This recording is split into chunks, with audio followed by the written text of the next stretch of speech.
Nah, buktinya saya belum melihat gitu, bukti yang meyakinkan bahwa ini adalah pidana. Untuk ini mengatakan ini pembunuhan apa tidak, ini masih perlu, apa namanya, pemeriksaan yang lebih mendalam. Nah, disinilah forensik Polri harus turun.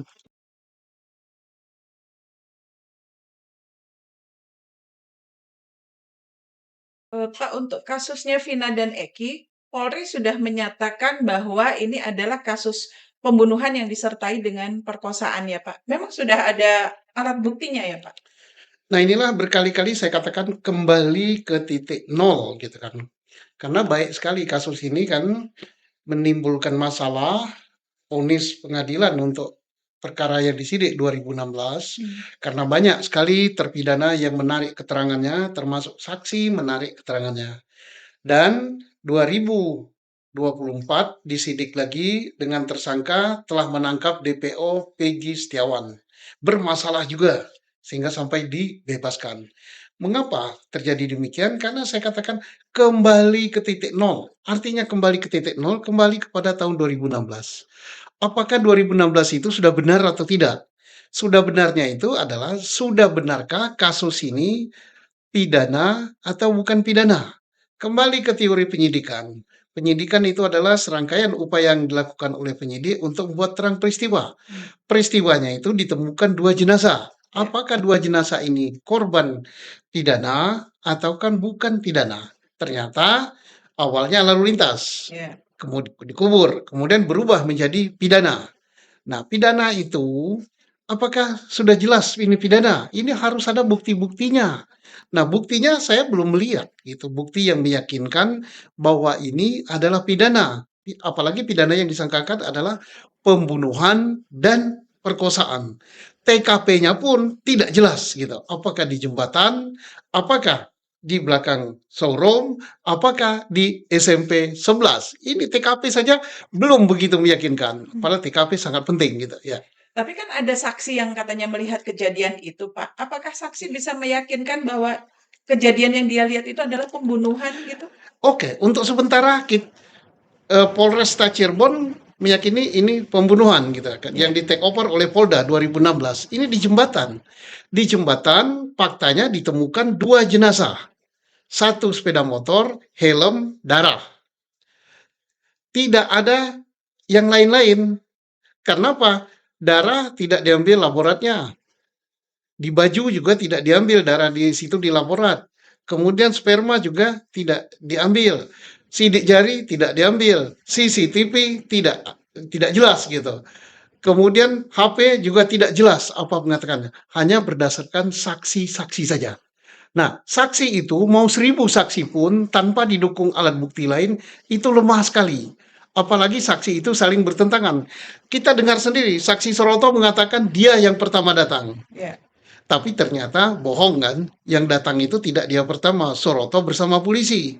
Sebelum Soroto sudah ada yang antar apa barang yang naik sepeda motor itu katanya melihat orang mau berkelahi kan, ribut-ribut.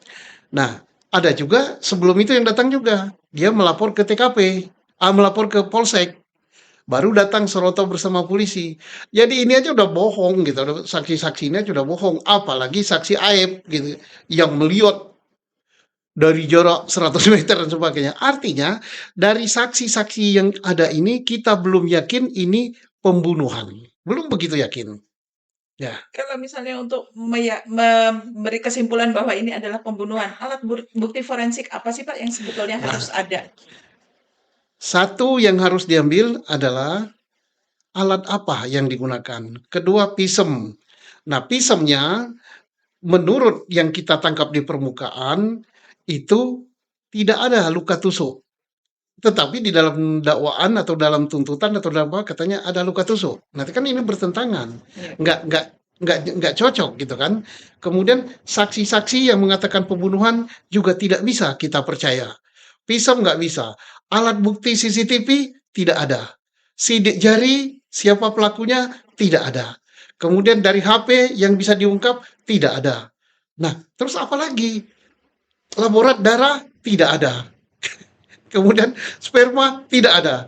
Jadi hanya berdasarkan keterangan. Saksi pun tidak ada yang meyakinkan yang melihat terjadinya peristiwa perkelahian atau penusukan atau apa. Nggak ada. Hanya saksi melihat menemukan jenazah. Saksi yang melihat katanya kejar-kejaran, main lempar-lemparan batu adalah saksi Aib.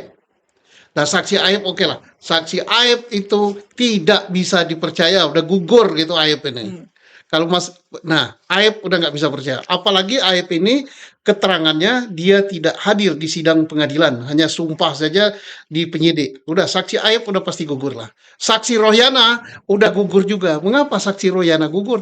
Karena Royana dapat keterangan dari Aib juga. Jadi untuk ini mengatakan ini pembunuhan apa tidak, ini masih perlu apa namanya pemeriksaan yang lebih mendalam. Nah, disinilah Forensik Polri harus turun untuk kembali ke titik nol. Jelaskan dulu, ini pembunuhan atau kecelakaan atau peristiwa apa? Kalau itu semua belum ada, Pak, faktanya sudah ada terdakwa dan dipidana. Nah, itulah yang rusak. Kenapa? Mereka itu ditangkap dulu ya 11 orang ya, Ya. 8 ya. 8 itu ditangkap dulu baru dicarikan alat bukti.